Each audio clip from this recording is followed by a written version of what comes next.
ছুটির দিনগুলোতে বাচ্চাদের পছন্দের খাবার রান্না করলে বাচ্চারা খুবই খুশি হয়। ছুটির দিনগুলোতে যদি প্রতিদিনের মতো রেগুলার রান্না করি তাহলে বাচ্চারা খুশি হয় না, খেতে চায় না। তো আসসালামু আলাইকুম ফ্রেন্ড, সবাই কেমন আছেন? আশা করি ভালো আছেন। আর আজকে আমি রান্না করবো মুরগির রোস্ট। তার জন্য আমি এখানে অনেকগুলো মুরগি কেটে সুন্দর করে ধুয়ে নিচ্ছি যেন কোনো ময়লা না থাকে। তো সকালে নাস্তা খাওয়ার পর সবকিছু রেডি করে রান্না করার জন্য রেডি করার পর কিছু ফল কেটে নিলাম ফল খাওয়ার জন্য। আর এখানে কিছু মালটার জুস বানিয়ে নিচ্ছে আমার মেয়ের জন্য। তো মালটার জুস কিন্তু বানানো শেষ। তারপর বানিয়ে নিয়েছি যে বিটরুটের জুস, সেটা আমি অফ ক্যামেরাতে বানিয়েছি। দুইটা জুস বানিয়ে নিয়েছি আর ফল আর জুস খেয়ে তারপর দুপুরে রান্না শুরু করব। প্রথমে আমি সহজ রান্না থেকে শুরু করছি। প্রথমে আমি ডিমগুলো সুন্দর করে তেলের মধ্যে ভেজে নিচ্ছি। প্রথমে ডিমের তরকারিটা রান্না করব। তেজপাতা, এলাচি, দারচিনি, আদা, রসুন বাটা, পেঁয়াজ বাটা, তারপর মরিচের গুঁড়া সব দিয়ে সুন্দরভাবে মশলার সাথে কষিয়ে নিলাম। তারপর দিয়ে দিলাম ডিমগুলো। দেওয়ার পর অল্প পরিমাণে দুধ দিয়ে দিলাম। এটা আমি বানাচ্ছি এখানে ডিমের কোরমা বাচ্চাদের পছন্দের। তারপর ধুয়ে রাখা সেই চিকেনগুলোর মধ্যে অনেকগুলো লবণ দিয়ে দিলাম আমার পরিমাণ মতো, দিয়ে একটা একটা করে এই তো প্যানের মধ্যে দিয়ে সুন্দর করে ভেজে নিব। এরপর লবণটা দিয়ে হালকা করে লবণ দিয়ে ভাজলে চিকেনের ভিতরে লবণটা ঢুকে। তারপর আমি এই পিঠ ও পিঠটা সুন্দর করে উল্টে নিচ্ছি। এই তো ফাইনালি আমার ভাজা কমপ্লিট হয়ে গেছে। ভাজা শেষ করে তারপর আবার দিয়ে দিলাম ভাজার জন্য।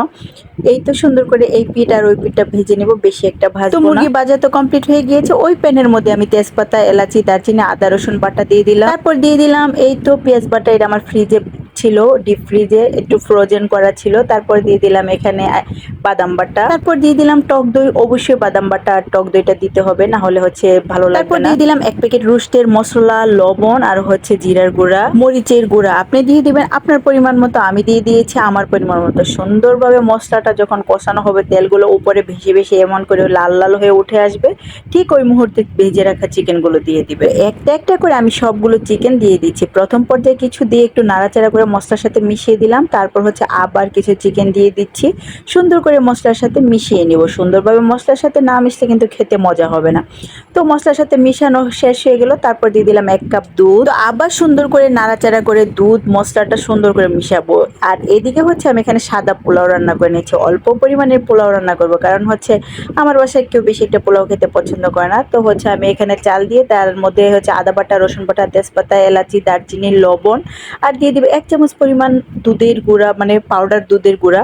তারপর সুন্দর করে মিক্স করে নিচ্ছি। তারপর মিক্স করার পর আমি ওটা রাইস কুকারে বসাবো। ফাইনালি কিন্তু রোস্ট রান্না করা কমপ্লিট হয়ে গিয়েছে। আর এদিকে আমি কিছুটা একটু বেরেস্তা করে নিচ্ছি পোলাওর মধ্যে দেওয়ার জন্য। অল্প পরিমাণের পেঁয়াজ কুচি বেরেস্তা করে দিয়ে দিলাম। পেঁয়াজ বেরেস্তাটা দিয়ে সুন্দর করে ঢেকে দিলাম যেন সুন্দরভাবে পোলাওটা রান্না হয়ে যায়। আর এদিকে কিন্তু আমার রোস্ট রান্না কমপ্লিট। দিয়ে দিলাম 1 চামচ পরিমাণ চিনি আর দিয়ে দিলাম এখানে ঘি। তারপর দিয়ে দিলাম কাঁচামরিচ আর বেরেস্তা, সব দিয়ে সুন্দরভাবে ঢেকে রাখলাম। আর এদিকে আমার ঝরঝরে সাদা পোলাও হয়ে গেছে। দিয়ে দিলাম 1 চামচ পরিমাণ ঘি আর কাঁচামরিচ আর পেঁয়াজ বেরেস্তা দিয়ে সুন্দরভাবে ঢেকে দিব। তো ফাইনালি আমার রান্না কিন্তু কমপ্লিট। এখন দুপুরের খাবারের জন্য খাবার রেডি করে নিচ্ছি। সুন্দরভাবে সার্ভ করলে দেখতেও সুন্দর লাগে, খেতেও কিন্তু সুন্দর লাগে।